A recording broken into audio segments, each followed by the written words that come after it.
When people outside Southern California hear Orange County, they might picture one particular kind of home or one particular kind of lifestyle. But once you actually spend some time driving around Orange County, you realize very quickly that the reality is that there isn't just one Orange County housing experience. And I think the homes I toured over the past weeks are a really good example of that. In Garden Grove, we saw a remodel home with a resort-style backyard. In Anaheim Hills, we saw a much more private setting with a long driveway and a large floor plan. In Fountain Valley, we toured a completely renovated home inside an established community. In Irvine's Turtle Rock, we saw a property where the view and the backyards were really part of the value. And then at Great Park, we look at something completely different again. New construction, multiple collections, and 9 different model homes. Hello everyone, I'm Dr. MichaelHsu, a Southern California Realtor, and welcome to MichaelSellsOC. Today, rather than taking you through another individual property, I thought it would be interesting to look back at the past week and talk about what these different homes can teach us about buying a home in Orange County. Because once you start comparing them side by side, you realize that the question isn't simply which home is better. The more useful question is which type of home actually fits the way I want to live. One reason I like touring different kinds of home is that every tour gives you another point of comparison. You might walk into one property and realize that having a large backyard is much more important to you than you thought. Then you walk into a brand new home and you realize how much you value new construction. Or maybe you discover that you don't really need the newest home. You would rather have a mature neighborhood, a larger lot, or a better view. And privacy can mean different things too. For one buyer, privacy might mean living inside a gated community. For another one, it might mean having a long driveway or a flat lot. For someone else, it could simply mean having enough landscaping or enough distance between neighboring homes. So there really isn't one universal answer. Every home has a strength. Every home has trade-off. And every home is going to make more sense for some buyers than for others. That's what made these past week of tours particularly interesting. The properties were very different from one another. Let's start in Garden Grove, where we toured Pollard. The first thing you noticed was the exterior. You had the white columns, red tile roof, palm trees, and fountains. So right from the beginning, there was almost a resort-inspired feeling. But once we went inside, what stood out to me was how much the property was really designed around entertaining. There were large format finishes, detailed walls, integrated lighting, and that dramatic wood staircase with a glass railing. Then you move from the formal living and dining area toward the kitchen, bar, and family entertainment space. So it wasn't really a home where you had one impressive room and then everything else felt disconnected. There was a natural progression through the house. The main level also had a bathroom, which gives you some flexibility. Maybe that becomes a guest room, maybe it becomes an office, or maybe it works for someone who would prefer not to use the stairs every day.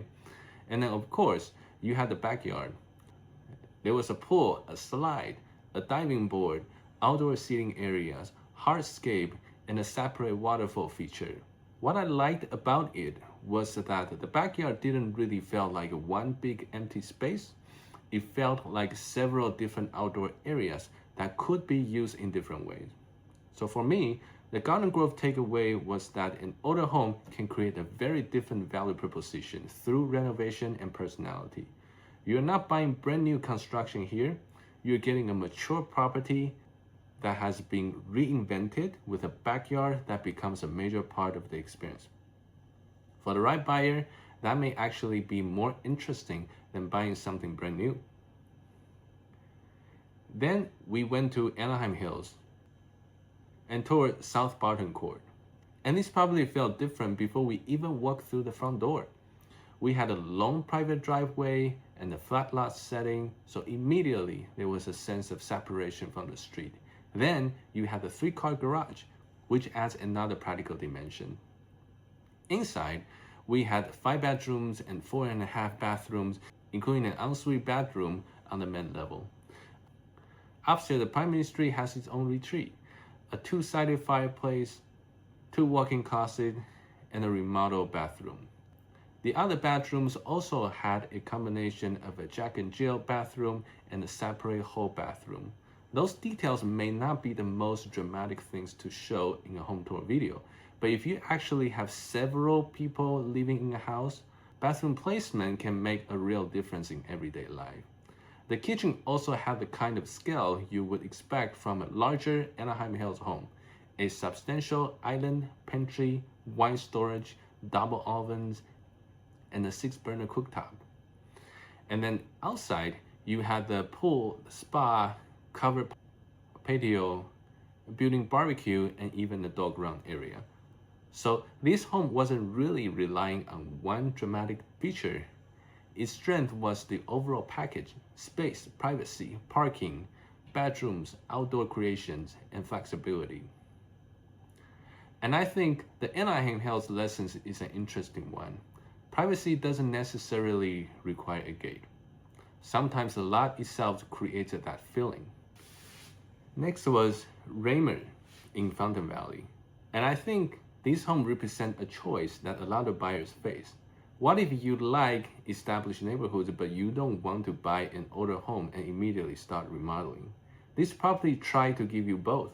The neighborhood was already established, but inside, the home had gone through a substantial renovation. You had white plank flooring, updated lighting and windows, a natural stone fireplace, a quartz waterfall kitchen, soft close cabinetry, professional style Forno appliances, and 3 newly finished bathrooms.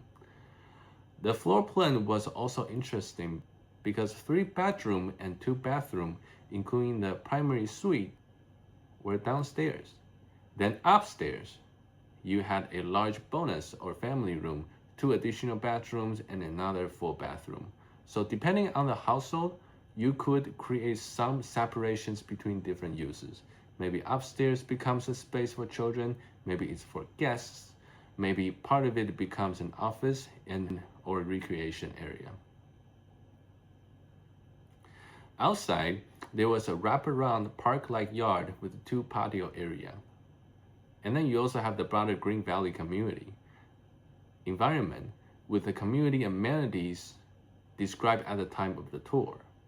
So the Fountain Valley takeaways for me was really the combination of an established community and a fresh interior.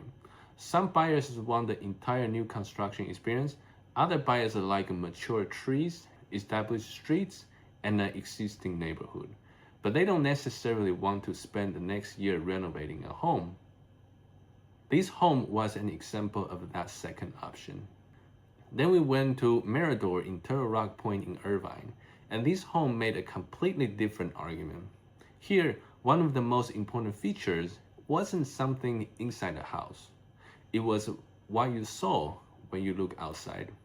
You had a large private backyard and a broad view across the golf course and canyon, extending toward distance and city lights. And that matters because there are certain things you can change after buying a home, and certain things you simply cannot. You can replace cabinets, you can change flooring, you can remodel a bathroom, but you cannot remodel your property into a completely different lot orientation or manufacture the same view. The house itself also took advantage of the setting. You had 2-story ceilings, plenty of natural light, French doors opening toward the backyard, and the primary bedroom positioned toward the view. The kitchen included Sub-Zero, Viking, Bosch appliances, and there were other upgrades throughout the property, including remodeled bathrooms, newer windows, doors, a natural stone outdoor work, and a cedar-lined closet. And Turtle Rock Point itself is a gated community, which adds another dimensions to the property. So the lesson from this home was that when we say location, we are actually talking about several things at once. Location can mean the city, but it can also mean the neighborhood, the track, the specific lot, the orientation the view, the community, the structure, school assignment, and how scarce that particular combination is. That is why two homes that look fairly familiar on paper can feel completely different when you actually visit them. And then we move into a completely different category, new construction at Great Park neighborhoods. Over the week, I toured 9 Toll Brothers model homes across 3 collections, Elder, Rowan, and Laurel. Starting with Elder, we had Brunia, Kuro, and Maranta. These were 3-story homes, and one of the things I paid attention to was how each design used vertical space. When you have 3 floors, it's not just about total square footage. You really have to think about how often you're going to move between these floors and what purpose each level serves. Then we had a Rowan collection with Bauer, Kalia, and Celine. Here again, I was looking at how the homes divided different functions across the floors. Where do people gather? Where do they create privacy? Where do you create privacy? Where is the loft? Where is the outdoor space? And does the circulation around the house actually make sense for the way your household lives? Then we move into the larger lower collection, Satrina, Pomela, and Queens. At that scale, the question changes a little bit. Instead of simply asking, is this home big enough? You start asking, how is all the space actually being used? A large home can have plenty of square footage, but if the rooms aren't where you need them, that extra space may not add as much value to your daily life as you expect. And new construction can change the buying process itself. The model home you tour is an example of what the finished product can look like. It doesn't necessarily represent the exact home you will purchase, so you have to look beyond the model. Which home sites are available? Is it a lot premium? What stage of construction is the home in? Which finishes are included? Which features are upgrades? What about solar, HOA obligations, tax assessments, warranties, established completion dates, and the builder contract? And if you want your own real estate agent involved, it is important to understand the builder's registration process before you begin touring independently. So the great part takeaways was these. With new construction, you're not only choosing a property, you're also making a series of decisions about timing, configuration, finishes, development, and how that home will work in the future. When you put all of these homes together, the contrast becomes much more useful. Garden Grove gave us a remodel home built around entertainment and a resort-style backyard. Anaheim Hills gave us privacy, scale, parking, and a flexible larger floor plan. Fountain Valley gave us a modern renovation inside an established community. Turtle Rock gave us a combination of backyard, view, and gated community locations that you simply cannot reproduce through remodeling. And Great Park gave us new construction, multiple collections, and ability to compare very different 3-story floor plans inside a growing master plan environment. So which one is the best? There really isn't a universal answer. The better question is, which trade-off makes sense for you? Would you have more land or a newer home? Would you choose a great view over additional interior square footage? Do you prefer an established neighborhood or a developing master plan community? Are you comfortable living across the 3 levels? Would you rather buy a finished remodel or choose some of the finishes in a new home? Those are the questions that eventually help narrow down a home search. And that is one of the reasons I like showing different kinds of properties on this channel. The purpose isn't to convince you that every home is amazing. Every property is going to have strengths and trade-offs. The purpose is to give you enough examples that you start recognizing what actually matters to you. And remember, this was only 1 week.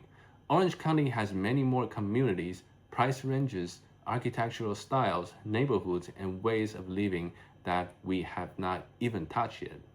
So I will continue taking you through individual homes, new constructions, communities, different neighborhoods, and different parts of Orange County and Southern California. And as we go, I also try to point out some of the practical questions that buyers and sellers should be thinking about, not just what looks good on camera. Of course, listings, prices, inventory, HOA information, builder offerings, school information, and other property details can change. So always verify the current information before making a real estate decision and complete your own inspections, disclosures, and due diligence. If one of the homes or communities from these past week caught your attention, feel free to contact me and tell me what you liked about it. You don't necessarily have to say, I want that exact house. Maybe what caught your attention was the backyard. Maybe it was the view. Maybe it was the downstairs bathroom. Maybe you like the Great Park new construction environment. That information is useful because then we can start moving from I like that house to now I understand what I'm actually looking for. I'm Dr. MichaelHsu with MichaelSellsOC.